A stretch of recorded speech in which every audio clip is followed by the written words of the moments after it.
To change the date and time of a photo on Gallery app on Samsung Galaxy S24 Ultra, open Gallery app and then open the required photo you like to change its date and time.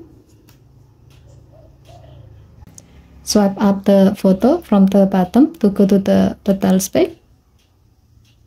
Tap Edit. Tap the date and time.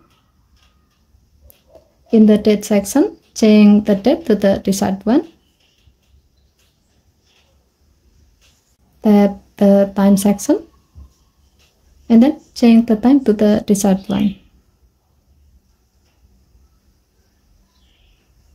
Tap Done button and then tap Save to save the change. As you can see, the date and time of the selected photo have been changed. Okay, thank you for watching. Please help to like and subscribe. Have a nice day.